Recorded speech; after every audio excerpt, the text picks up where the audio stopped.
Hello traders, so nandito tayo ngayon sa chart ni gold. So onting market recap lang tayo sa trade natin last week.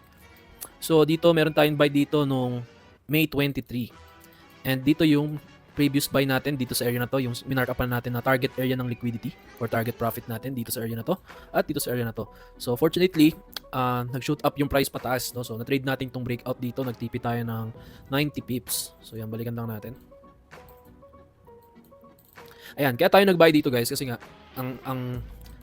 ang pagkaka-analyze ko dyan, yung price magbe-breakout siya dito dahil meron ditong area of liquidity dito sa taas, no? So kaya tayo nag-place ng buy stop order dito. So na-champuan natin, biglang nag-shoot up yung price, naka-TP agad tayo dyan. So mabilisan na trade lang yan, na-send natin yan sa BIP signal natin.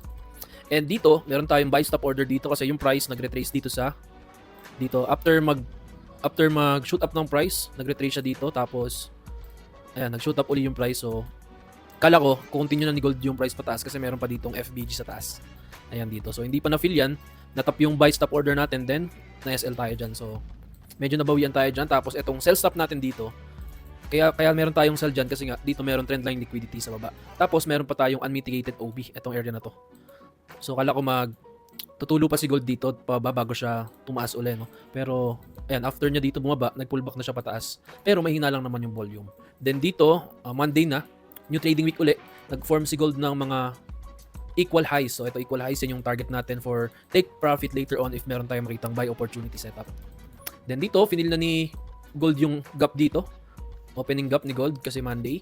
So finil niya na yan. Meron tayong nakaset dito na sell stop sa area na to kasi ito yung wick dito sa dulo. Yan yung target natin, liquidity area. Unfortunately, na-hit yung SL natin bago siya bumaba. So na-stop out tayo dyan.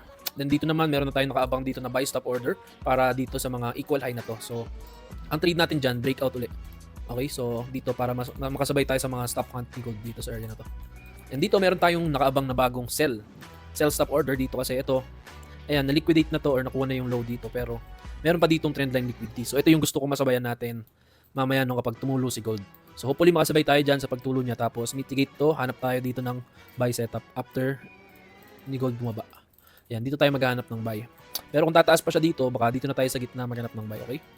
So yan yung market outlook natin kay gold. Tingnan natin sa 1H time frame. So 1H time frame kasi currently bullish siya. So ito yung breakup structure na yan. So kung titignan nyo yan, internal boss or breakup structure. Tapos dito na pa-pullback si gold. Dito may OB dyan. And then ito FBG na to. Tapos dito may OB pa dito. So kapag bumaba pa si gold, dyan yung mga potential POI